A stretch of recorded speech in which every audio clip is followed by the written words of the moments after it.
तो गाइस जैसा कि अभी तक हम लोगों ने देखा कि कैसे कैसे जो वहाँ के हम लोग बात करें पेंटर्स वगैरह थे, तो एक आइडिया प्रिपेयर कर रहे थे। अगर हम लोग बात करें कि हम लोगों ने वो पेंटिंग स्टार्टिंग में क्यों पढ़ी, तो मोटिव यही था पढ़ने का स्टार्टिंग में, क्योंकि हम लोग बात करें कि अगर एक कोई सिंबल की तरह अगर कोई चीज़ कोई फॉर्म कर देता है, तो बाद में हम लोग क्या करते हैं, उसी को फॉलो करने लगते हैं, तो उसी चीज़ को अचीव कर लेते हैं।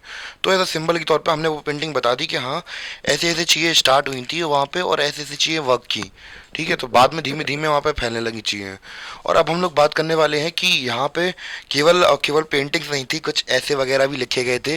जैसे अर्नेस्ट रेनन की बात करें, तो जैसे कि हम लोग बात करें कि अर्नेस्ट रेनन के बारे में बात करें, तो यहाँ पे जैसे कि आपको अब थोड़ा मैं हट जाता हूँ, तो यहाँ पे वाइट बोर्ड में आपको क्या शो हो रहा होगा, एक ऐसे शो हो रहा होगा जो कि ऐसे लिखा है किसने, अर्नेस्ट रेनन ने लिखा है। इन्होंने केवल ये नहीं कहा है कि कोई नेशन कब होता है, तो भैया हम लोग बात करें कि कोई नेशन ये नहीं होता है कि कोई रिलीजन रेस टेरिटरी की बेसिस पे होता है। इवन ही हम लोग बात करें सेक्रीफाइसेस डिवोटेशन, और हम लोग बात करें बहुत ज़्यादा सेक्रीफाइस देते हैं, तो उसके बेसिस पर भी हम लोग बात करें नेशन बन सकता है। जैसे कि हम लोग बात करें केवल और केवल रेस या लैंग्वेज की बेसिस पे नहीं होता है। और इवन कि हम लोग बात करें सेक्रीफाइस कैसे दिए और ये सारी चीज़ें कैसे दी, और इससे भी नेशन बनता है। तो ये मैंने आपको ऐसे दिखा दिया।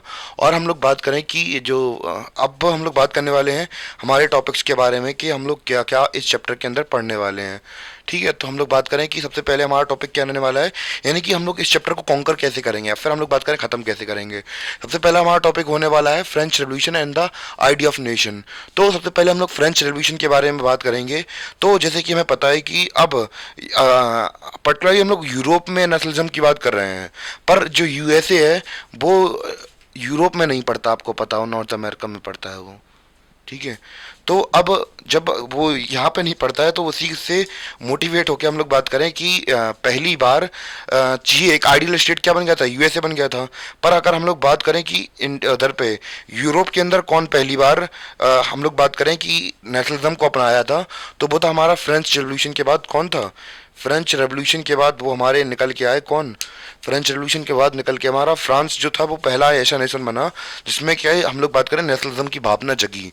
और कैसे कैसे जगी उसके बारे में डिटेल समझेंगे, कैसे वहाँ पे लोगों ने हम लोग बात करें कि वहाँ के राजाओं को हटाया और कैसे कैसे चीज़ें आगे बढ़ी, इसके बारे में बात करेंगे। The making of nationalism in Europe, तो कैसे कैसे नेशनलिज्म यूरोप के अंदर फैला। और हम लोग बात करें कैसे कैसे इंजेक्शन लगाए गए, जैसे कि मैंने आपको पहले ही बताया था इंजेक्शन नहीं लगाए जाते हैं नेशनलिज्म के, तो भैया वो नेशनलिज्म के इंजेक्शन लगाए गए यूरोप में, उसके बारे में बात करेंगे कैसे कैसे कौन कौन से तरीके से नेशनलिज्म फैलाया गया वहाँ पे।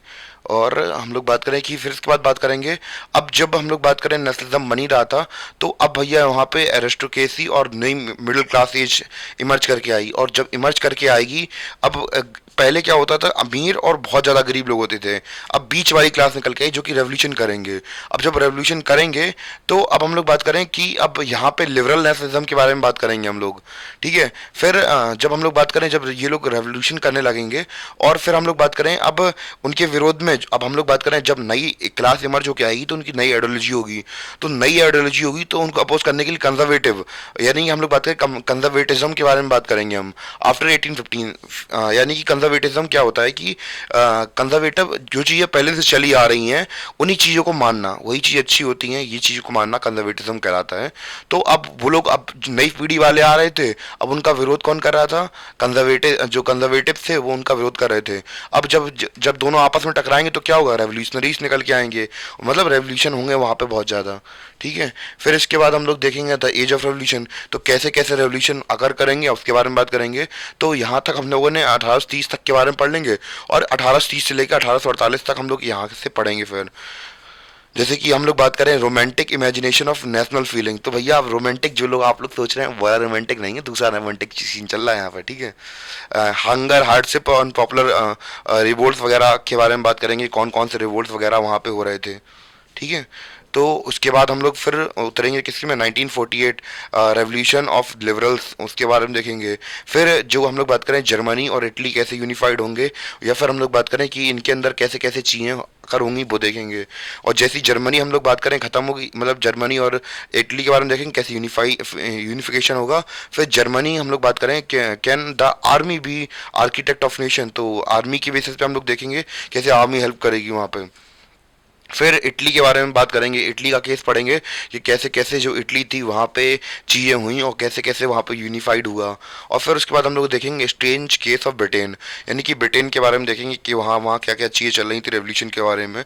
फिर दो टॉपिक देखेंगे कि नेशन कैसे बनता है और नेशनलिज्म और इम्पीरियलिज्म। इम्पीरियलिज्म एक्चुअली हम लोग बात करें राजा का, वही राजाओं का राज था। और नेशनलिज्म तो फिर हमें पता ही है फिर कि राष्ट्रवाद। तो इन दोनों के, क्योंकि हम नेशनलिज्म पढ़ ही रहे हैं और हम एक तरीके से बात करें ट्रांजिशन पढ़ रहे हैं किसमें, पहले यहाँ पे इम्पीरियलिज्म चल रहा था फिर बाद में नेशनलिज्म आएगा। तो ऐसे करके अपनी कुछ चीज़ें चलने वाली हैं इस लेक्चर के दौरान, ठीक है। तो ये अपना एक ओवरऑल क्रक्स हो गया कि हम लोग अपन लोग क्या क्या चीज़ें पढ़ने वाले हैं इस लेक्चर के दौरान। आई थिंक इतना क्लियर हो गया होगा आप लोगों को। और जल्दी से नोट्स बना लीजिए जिससे कि आपको पता हो कि हम लोग क्या क्या पढ़ने वाले हैं। तो ये हम लोगों का कोर टॉपिक रहने वाले हैं जिनको हम लोग स्टडी करेंगे अपने इसी चैप्टर के दौरान, ठीक है। तो कुछ भी डाउट हो तो प्लीज़ कमेंट करिए, और वीडियो लेक्चर पसंद आ रहा हो तो सब्सक्राइब कीजिए चैनल को।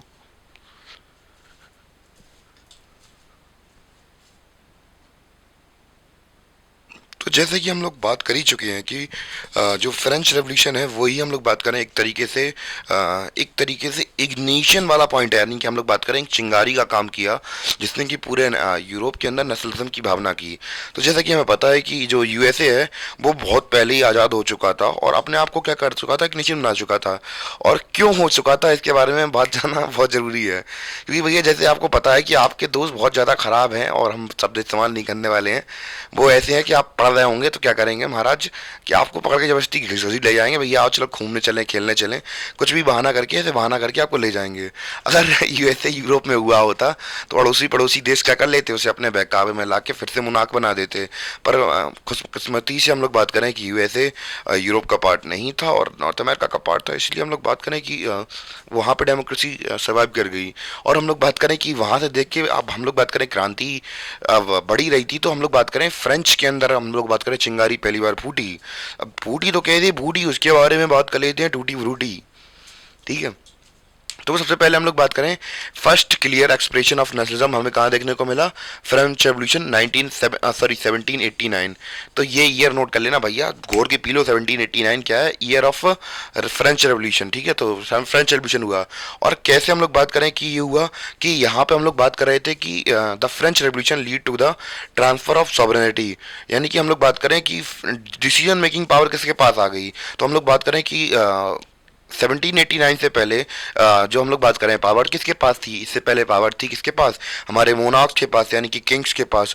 बाद में पावर किसके पास शिफ्ट हो गई, बॉडी ऑफ फ्रेंच सिटीजन्स, यानी कि जो फ्रेंच सिटीजन थे उनके पास पावर ट्रांसफर हो गई। और कैसे ट्रांसफर हुई, तो अब भैया जैसे कि हमें पता है कि नेशनलिज्म जैसी चीज़ें वो आपके कह देने से या मेरे कह देने से ये नहीं आ जाती। जैसे कि मान चलिए कि अगर देश में कुछ चेंजमेंट करना है, तो अगर मैं 20 लोगों से मिलूं और उनसे कह दूं कि भैया आओ चलो कुछ करते हैं दुनिया के अंदर, आओ देश को बदल देते हैं, तो वो कहेंगे पागल हो गया ये तो हमें क्या करना पड़ता है, सबसे पहले हमें इंजेक्शन भरने पड़ते हैं नेशनलिज्म के, और बहुत सारे मेथड्स अपनाने पड़ते हैं नेशनलिज्म को फैलाने के लिए। अब सबसे पहले हम लोग वही बात करने वाले हैं कि जो नेशनलिज्म होता है उसको हम लोग भरते कैसे हैं, यानी कि वहाँ पे ऐसा क्या क्या चीज़ें की गई जिसकी वजह से जो नेशनलिज्म है वो राइज हुआ। अब पहले उसको समझना जरूरी हो जाता है, फिर आगे चीज़ें बढ़ेंगी। सबसे पहले ये समझते हैं कि ऐसी फ्रांस के अंदर, या फिर हम लोग बात करें फ्रांस के अंदर ऐसी कौन कौन सी चीज़ें हुई जिससे कि वहाँ पे क्या हुआ, रेवोल्यूशन चालू हुआ। तो यहाँ पे मैं कुछ शॉर्ट पॉइंटर्स में लिखा दूंगा और उसी को आप लोग नोट कर लेना और उसी से हम लोग बात करें आंसर बनेंगे, बहुत ज़रूरी हो जाएगा और एक डीप अंडरस्टैंडिंग हो जाएगी आपको हिस्ट्री की। और उससे पहले आप लोग, मैं कह दूं कि आप लोग ये जो नोट्स बनवाए मैंने इसे उतार लीजिए पहले।